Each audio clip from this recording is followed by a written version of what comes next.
When man reaches his most cherished goals, then he becomes aware that there are many things surrounding them.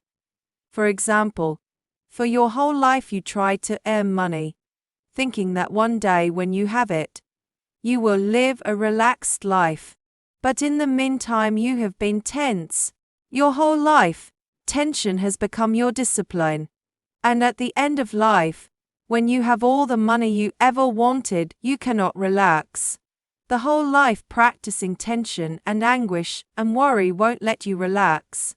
You are not a winner, you are a loser. You lose your appetite, you destroy your health. You destroy your sensibility, your sensitivity. You destroy your aesthetic sense, because there is no time for all these things that do not produce dollars. You are running after dollars. Who has time to look at the roses? Who has time to look at the birds on the wing? Who has time to look at the beauty of human beings? You postpone all these things so that one day, when you have everything, you will relax and enjoy. But by the time you have everything, you have become a certain kind of disciplined person, who is blind to roses, who is blind to beauty, who cannot enjoy music, who cannot understand dance, who cannot understand poetry, who can only understand dollars. But those dollars give no satisfaction. This is the cause of depression. That is why it is prevalent only in the developed countries, and among people in the richer classes of the developed countries. In the developed countries there are poor people also, but they don't suffer from depression. But you cannot give a rich man any more hope in order to remove his depression, because he has everything. He already has more than you could promise to give him. His condition is really pitiable. He never thought of the implications, he never thought of the byproducts. He never thought of what he would lose by spending his whole life gaining money. He never thought that he would lose everything that could make him happy. And it is just because he has always pushed all those things aside. He had no time and the competition was tough, and he had to be tough. At the end he finds his heart is dead. His life is meaningless. He doesn't see that there is any possibility in the future of any change. Because what more can there be? Enjoyment is something that has to be nourished. It is a certain discipline, a certain art how to enjoy it. And it takes time to get in contact with the great things in life. But the man who is running after money bypasses everything that is a door to the divine. And by the time he realizes what he has lost, he is at the end of the road, and there is nothing ahead of him except death. His whole life he was miserable. He tolerated it, ignored it in the hope that things were going to change. Now he cannot ignore it, and he cannot hope it is going to change, because tomorrow, there is only death and nothing else. The whole life's accumulated misery that he has ignored, the suffering he has ignored, explodes in his being. The richest man, in a way, is the poorest man in the world. To be rich and not to be poor is a great art. To be poor and not to be rich is the other side of the art. There are poor people whom you will find immediately rich. They don't have anything, but they are rich. Their richness is not in things, but in their being, in their multidimensional experiences. And there are rich people who have everything, but are absolutely poor and hollow and empty. Deep inside there is just a graveyard.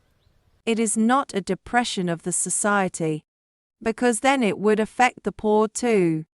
It is simply natural law, and people now will have to learn it. Up to now there was no need, because not so many people had reached a point where they had everything, while inside there was complete darkness and ignorance. The first thing in life is to find meaning in the present moment. The basic flavor of your being should be of love, of rejoicing, of celebration. Then you can do anything, then dollars will not destroy it. But instead you put everything else aside and simply run after dollars. thinking that dollars can purchase everything. Then one day you find they cannot purchase anything, and you have devoted your whole life to dollars. This is the cause of depression. And particularly in the West, the depression is going to be very deep. In the East there have been rich people, but there was a certain other dimension available. When the road to richness came to an end, they did not remain stuck there, they moved in a new direction. That new direction was in the air, available for centuries. In the East the poor have learned contentment, so they do not bother about running after ambitions. And the rich have understood that one day, you have to renounce it all and go in search of truth, in search of meaning. In the West, at the end the road simply ends. You can go back, but going back will not help your depression. You need a new direction.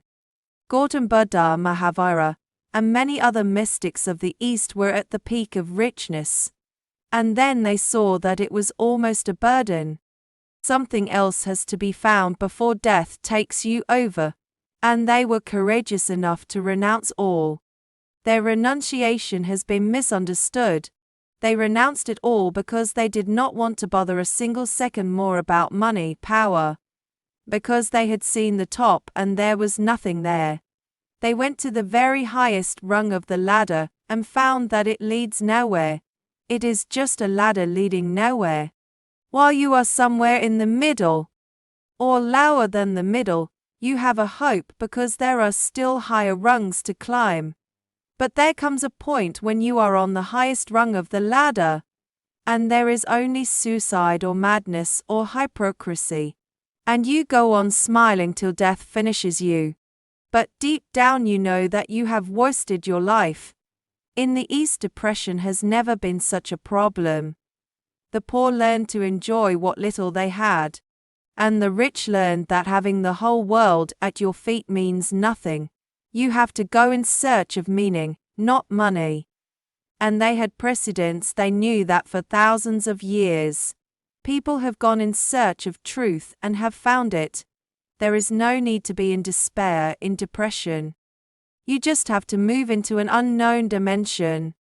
They might have never explored it, but as they started exploring the new dimension, which means a journey inward, a journey to their own self, all that they had lost started returning.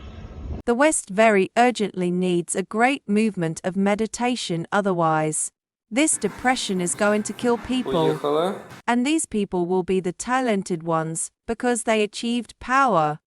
They achieved money, they achieved whatever they wanted. These are talented people, and they are feeling despair. This is going to be dangerous, because the most talented people are no longer enthusiastic about life. The untalented are enthusiastic about life. But they don't even have the talents needed to get power, money, education, respectability. They don't have the talents, so they are suffering, feeling handicapped.